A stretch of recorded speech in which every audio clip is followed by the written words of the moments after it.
Welcome to the video. In this video, let's learn about preemptive SJF. Before studying preemptive SJF, now let's revise what is SJF. SJF stands for shortest job first scheduling. Every time the job with smallest CPU burst time is selected from the ready queue.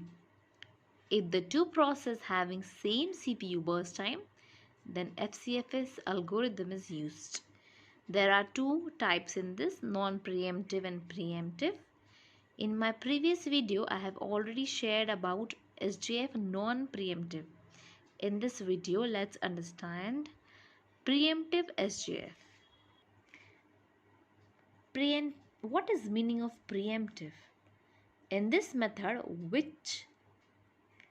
while CPU is executing a job, if a new job arrives with smaller burst time, then the current job is preempted, sent back to ready queue, and the new job is executed.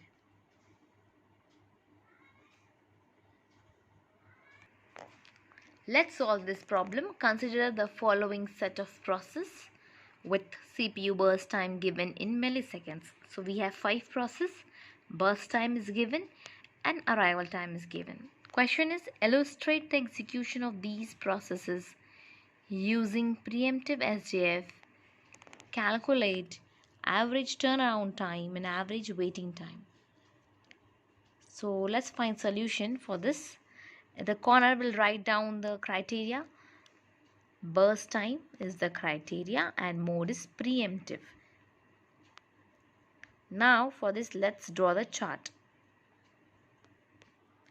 As the criteria is burst time but process starts from 0, so firstly we'll see arrival time column, and here the arrival time is 10232. So first we have to see at 0 time which process has arrived. Here at 0 time P2 arrived with 3 burst time. So here P2 will execute first as it arrived first with 0 burst time, with 0 arrival time, with 3 burst time. So here P2 arrives first with 3 burst time. It will execute till 3 seconds. As you can see,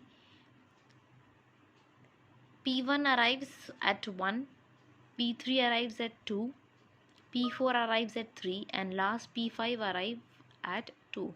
That means till P2 processes, remaining process P1, P3, P4 and P5 arrives in the ready queue. Now we'll focus on the burst time, the criteria. So here we have to see the shortest job first, and the shortest job will execute first. Now 5, 2, 4, 8, which process has the shortest job? Here we can see clearly P3 has the shortest job, that is 2 burst time. So P3 will execute, that is 2. 3 plus 2 is 5.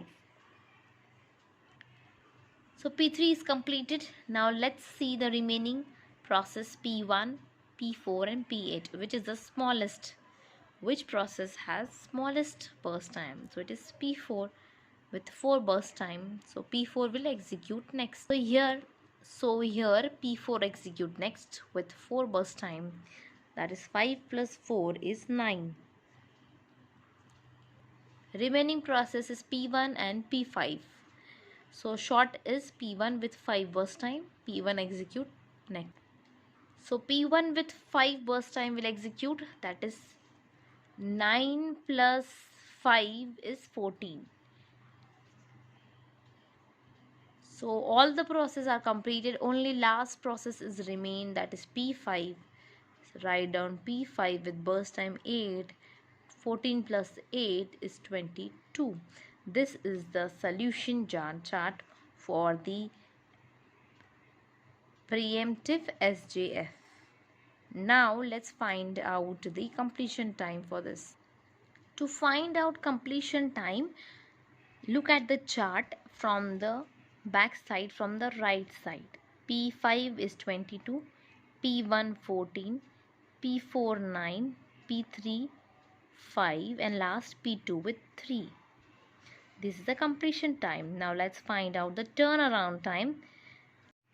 Now to find turnaround time, formula is completion time minus arrival time. 14 minus 1 is 13. 3 minus 0 is 3. 5 minus 2 is 3. 9 minus 3 is 6. And last is 22 minus 2 is 20. Now let's find out waiting time. Formula is turnaround time minus burst time. Let's focus on turnaround time column and burst time column. So let's find for P1 process. 13 minus 5 is 5. 3 minus 3 is 0. 3 minus 2 is 1. 6 minus 4 is 2. And last, 20 minus 8 is 12. These are the values of waiting time for all the process. Now let's find the average times. Average turnaround time is, find all the addition of this 13 plus 3 plus 6 plus 20 upon number of process. Addition of this is 45 and divided by number of process, which gives 9 value. Next, average wait time. Add 5 plus 0 plus 1 plus 2 plus 12 upon 5. This gives 20 upon 5, which is 4. So final values are 9 and 4. I hope this video is useful. If you have any doubt with this, watch the video again to clear the doubt. Don't forget to like, share and subscribe. Thank you for watching. And stay tuned for more videos on operating system.